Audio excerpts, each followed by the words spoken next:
Hey everybody, Mike here with Hallows Eve DIY. Today we're going to be going through the 2026 Home Depot pumpkin vine creature and the modifications that I've made to it. Please don't mind the terrible video quality. It's the first time I've put together a video and I have no idea what I'm doing, but we'll learn to get better with that over time. So let's get into it. Alright, so now I took the back off of it. Don't mind this piece of wood. This is just for support. It's a bit flimsy without the back piece on. But what you can see here is how the movement works. So what I'm using here is a clockwise, counterclockwise synchronous motor. And I fabricated this piece of tubing that slips over the shaft and then up to the head, where I'm using a flange that's screwed into the head. I'll go through that in detail in just a bit. But so with this motor, every time this tube feels resistance on the mount, it switches direction. So there it felt resistance, and now it switches direction, and it's just rinse and repeat. So now I'll feel resistance again, and then it'll switch direction. So what's nice about this prop is that there's a lot of empty space in here to do work with, to do customizations. Behind this wooden mounting piece is an unused screw post, so that gives a good starting point to actually mount this up and hold it. And then I put 3 screws into the plastic in the back and 2 in the front. What you will also notice here is that all of the lights are different. So this is where I kind of went through a couple iterations of splicing and soldering, which is why you see different color wires. Originally I bought flickering LED lights from Amazon and tried to just do a plug and play with those, but they didn't work. So after trying a couple things, what I finally landed on was actually using LEDs from flickering tea lights, and those are now replaced all the original lights. What I also did was rewired where the power comes in. So it used to come in right around here in the back. I didn't really like that. Didn't like having a wire that was hanging down half of the prop. So I put new wires going straight to the bottom using these barrel plug style connectors. And then where the original plug was, I'm going to be replacing with this switch.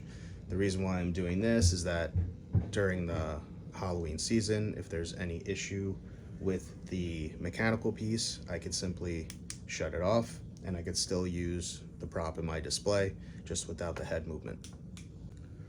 All right, so here you can see I took it apart a little bit more, removed the head and this back piece so that you could see the movement a little bit clearer. What we have here is the motor, the metal tube that is over the shaft of the motor with a bolt going through it, this other metal tube that is welded onto it so that it feels the resistance of the wooden mount. So there it goes, felt the resistance, switches direction. This is attached to a metal flange, which is screwed into this headpiece. This headpiece right here needed quite a bit of sanding. Because this is a posable figure, everything is very tight so that when you move the head left or right, it stays there. So that had to be sanded down in order for it to move smoothly. Also, within the plastic headpiece, this piece right here, some plastic had to be removed so that the shaft would be able to go through. And then some plastic had to be shaved back here and also where the flange is in order to get everything to move smoothly. Another thing that I did was this plastic piece right here normally was attached to the head, and you would just place the whole thing on top and it would click into place. This is now screwed down to the body. I didn't want this piece moving around. Now that this is going to be moving back and forth, I wanted it to be in place so that the only thing moving is the head left and right. So one thing to consider if you are going to try to do this is that with this piece screwed down, if you wanted to store it back in the box, you would have to take this apart and unscrew this piece in order to fit the prop back in the box. So here's a close-up, and you could see that flange up there moving back and forth, and you could see where I had to shave the plastic back so that the flange would be able to move freely, and also in the middle there as well. So one thing I noticed while I was filming this was the motor was getting a little warm. Nothing really crazy, but I figured while I have it apart, why don't I attach a fan to help keep it cool during the... So I went on Amazon and ordered some of these 12-volt computer fans. As you recall, the motor is running off of 12 volts, so this will be an easy plug-in. It'll use the same voltage. I believe these are 60 millimeter. I'll provide a link to them. But basically, all I'm going to do is I'm going to take some of this spare wood here and cut a piece on the side and just mount it up. So I'm just going to take a piece of this spare wood I have and go ahead and measure where it needs to be cut. And then we'll take it over to the bandsaw and we'll get it cut so it can be mounted.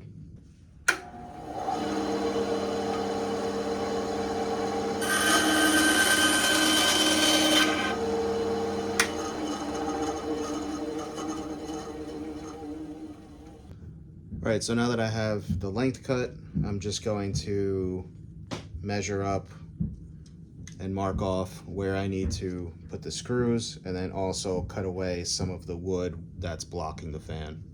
So here it is. I got my rough markup. So now I'm just going to take it back over to the bandsaw and cut away some of that material so it's not blocking the airflow. So there you go. Now when I mount it up, it's not blocking the fan at all. And I think I'm actually going to mount it to the back of the motor. So I'm going to have to glue some wood here just so it sticks out a little bit more, and then we'll be good to go. So I'm going to take this thicker piece of wood here. I'm just going to measure how much material I need.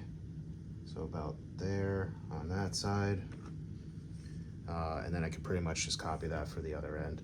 And then what I'll do is I'll just use some wood glue, glue it to there so it's sticking out further, and then mount up the fan.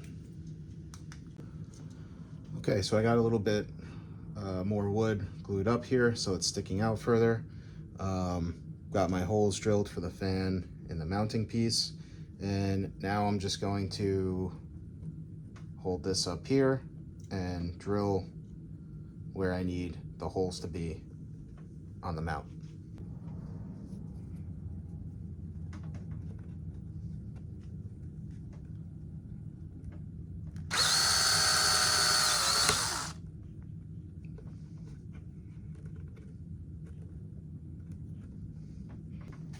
Okay, I got a screw on this side so it's holding it nice and firm.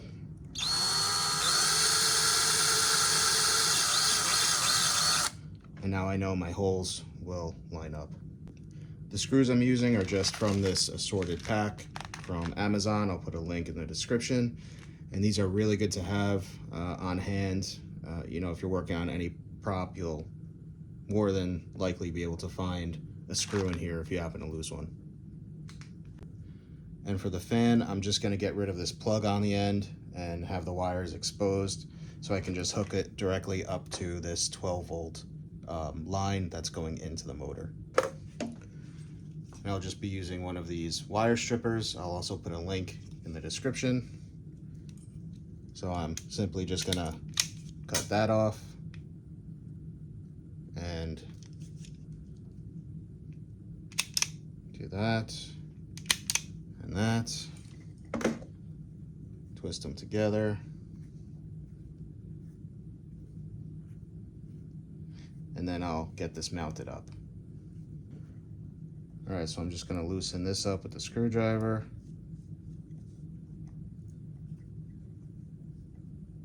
Twist these two wires together.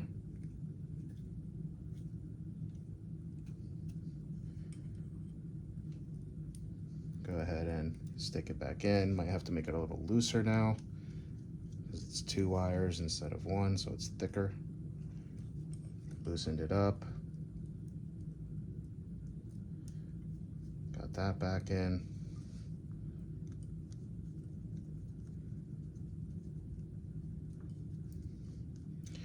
I'm just going to do the same thing on this end.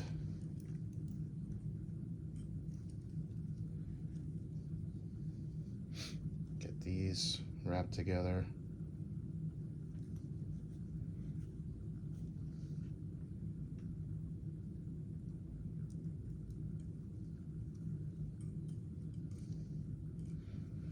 Tighten it up.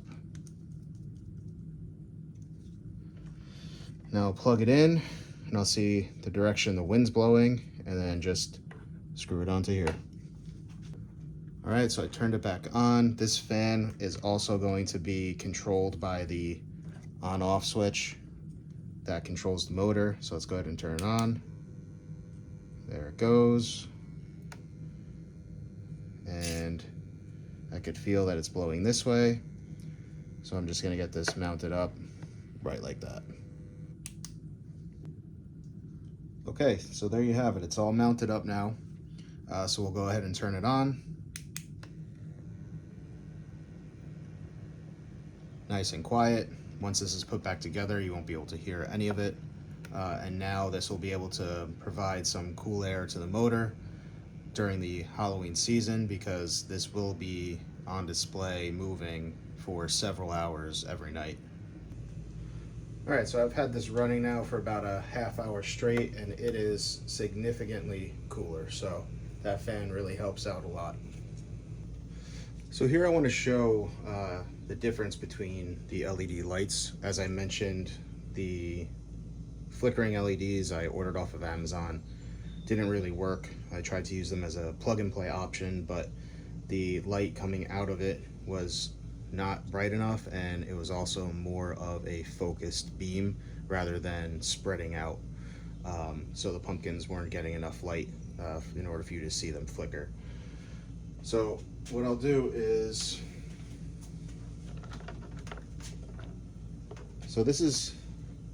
I'll use this right here. This is an option as a connector for those of you who don't want to do any splicing or soldering or anything like that. It's very simple. There's 4 screws, and all you do is loosen the screw. If I can get this in here.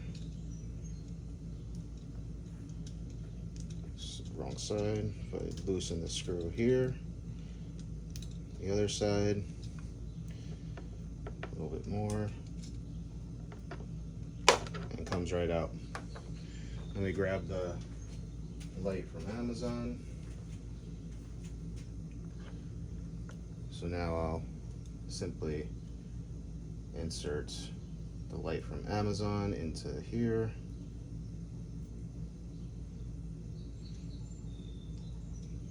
That's power. Tighten the screw and do the other side. Tighten that screw. And there it is. So you can see it flicker. Let me see if I can dim the lights a little bit.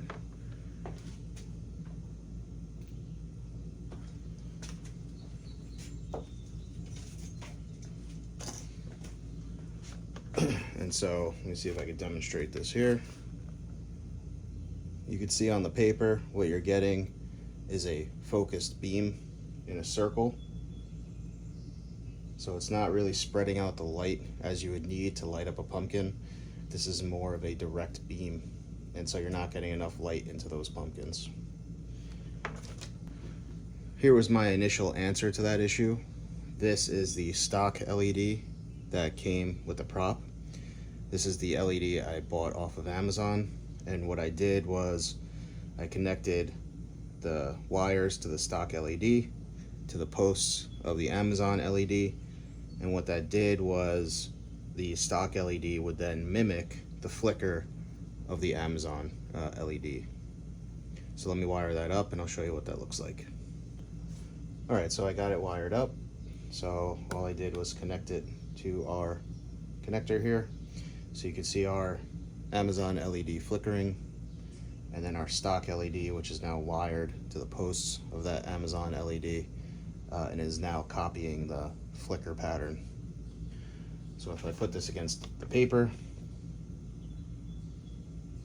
you can see you're no longer getting that focused beam of light. It's now spread out, and this would be able to light up the pumpkin bright enough so that you would see the flicker. The only thing I didn't like about this was the flicker pattern was too erratic, too fast. It didn't really look like a candle, and that's what made me turn to then trying out the LED lights from the tea lights. All right, so here's the tea light. This is what I wound up using. You can see I have on here the 12 volt to 3 volt converter, and then here's a tea light at the end of that to show you how this one flickers. So you can see this is a slower flicker, looks more like a candle, and is more appealing when you have a whole bunch of them in the pumpkins rather than a very fast erratic flicker. And you can see if I put it to the paper here, you're not getting a focused beam circle type of light. It's spread out and it provides adequate brightness for all of the pumpkins.